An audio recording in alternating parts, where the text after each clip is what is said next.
This great photograph of the Allman Brothers band from January 1970 is one of my favorite photos of Allman Brothers band in 1970, in that early era. They hadn't even been a band for a year yet when this photo was taken.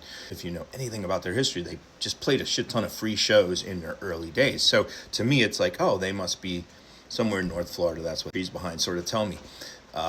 No, they're actually at the University of California, Riverside. It is a free show, but it's a free show that the Student Activities Board ended up paying for. But this is the piece that's so interesting. Perspective of photographs, right? You see that first photograph, which is basically the reverse angle of this one.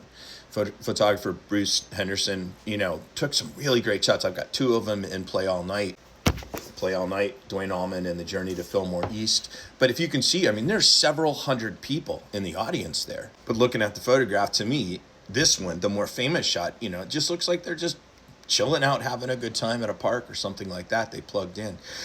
Couple of reasons why I love this shot. One is there's some spirit that's kind of flowing from these guys.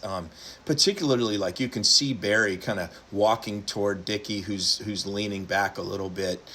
You can't see Duane's face, but you can see that he's concentrating hard, soloing.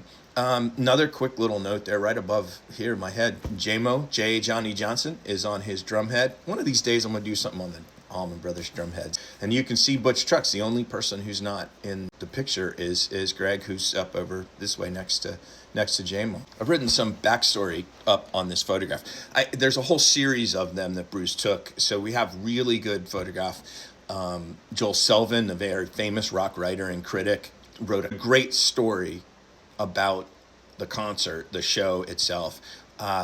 Friends, students, I guess, got up and played, jammed along with the Allman Brothers in this lifelong moment they all talk about still, which I would believe. They were on their way home from California, and they played Riverside before they had played San Francisco, and then they played LA, the Whiskey, a lot, and then Greg blew out his voice.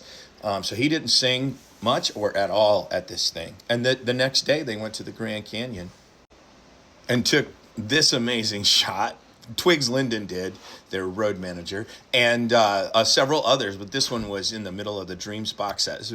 I say this a lot. This is one of those photographs that just captivated me when I came across it back when I first fell in love with the Allman Brothers band. I always say, like, when I discovered them, because there was no discovery for a kid born in 1971. They were always there, but they clicked with me in a big way around the time that Dreams was out.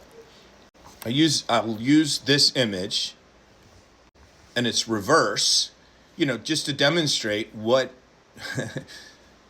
how to interpret photographs a little bit. And always with primary sources, I suppose this is a little historical lesson, always with primary sources.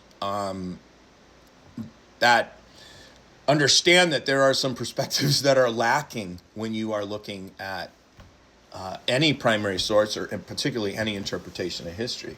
That's why, this is no shit. Play All Night. That's why, I have footnotes on every paragraph. You can figure out where I got every bit of information in that book. Perspective matters, right?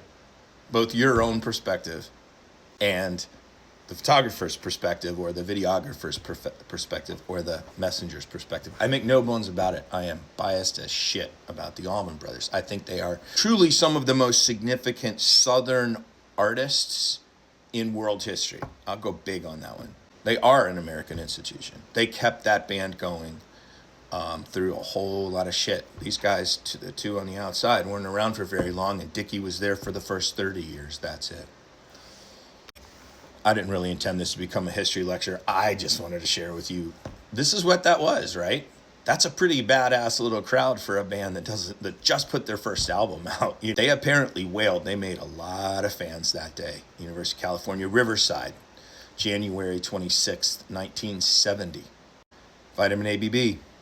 Trust me, I'm a doctor.